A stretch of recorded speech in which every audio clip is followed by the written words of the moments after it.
I want to put a slightly different twist on this. I want to start off by saying to you that and we're not done yet, some of you will be going up on the Hill.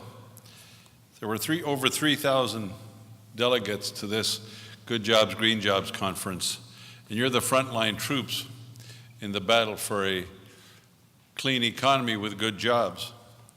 And I want to thank David and Carl for the vision, the hard work, and the commitment of making sure that we could, in as public a fashion as possible, say that it's not a choice between good jobs and a clean environment. Once again, it's either we'll have both or we'll have neither.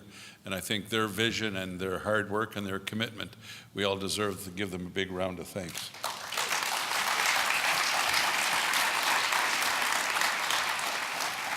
The other thing today, as I went between the Steelworker Rapid Response Conference just down one level and walked through the building going from meeting to meeting, I saw hundreds of young people in the building.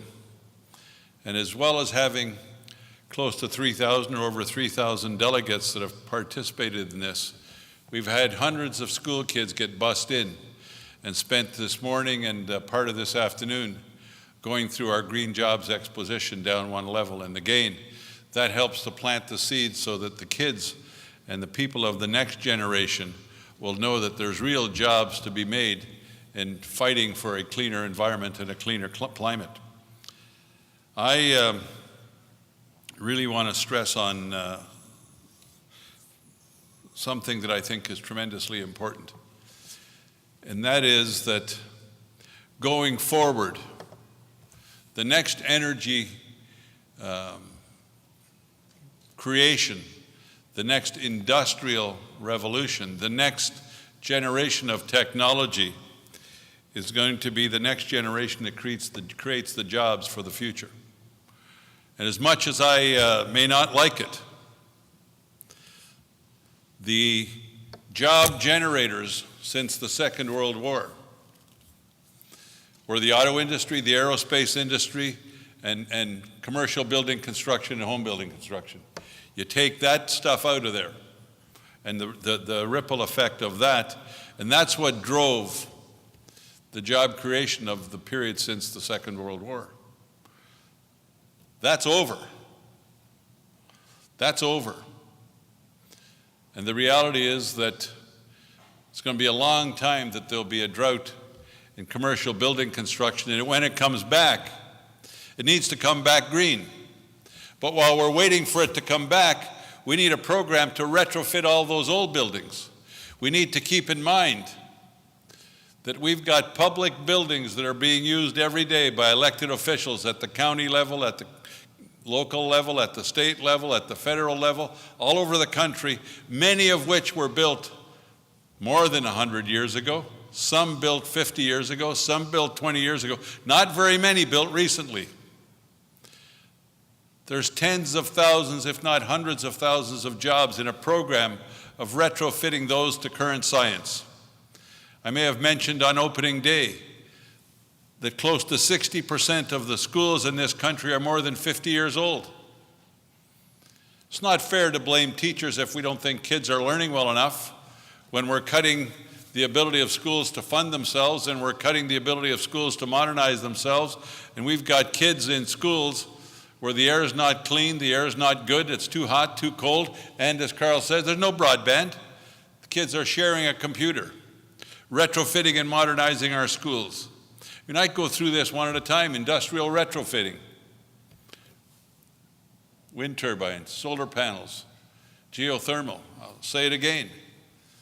I said to Secretary Chu, I think your numbers are a bit fuzzy, because I'm pretty sure, because I know very close our relationship with Gamesa. Gamesa is the most domestically integrated wind turbine producer in the country, and they're at 55 to 60%. So depending on how you measure domestic content, we need to have a domestic content rule for the next generation of renewable energy. No different than we wanted domestic content rules for other products that we were making at one point in time. We need to make sure that as we move towards a climate change bill, that we remember that this is called global warming. It's not called Pittsburgh warming or Chicago warming or San Francisco warming. It's global warming. So when we draft a climate change bill, which we will help draft and which we will help pass, it needs to make sure that it has strong border adjustments so that we're not exporting both our jobs and carbon. We can't have a climate change bill that allows for carbon leakage and job leakage. That's something we've got to take on.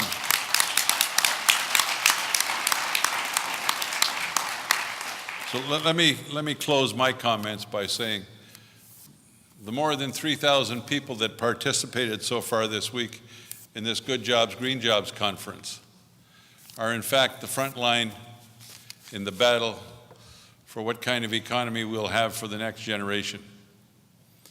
And I can honestly tell you that I worry about this.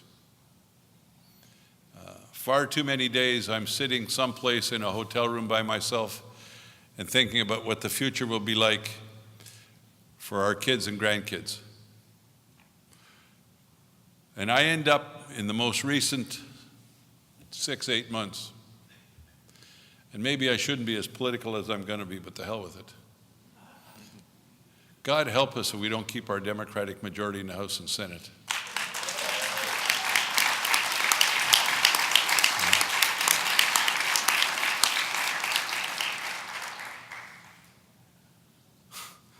Imagine John McCain and Sarah Palin. That don't scare the bejesus out of you. That's like a Frankenstein movie, you know. John McCain can now see Mexico from his house just like she could see Russia, right? You know. And I really, really believe that all could be lost. And I can make light of it, but I agonize about it. I agonize about it.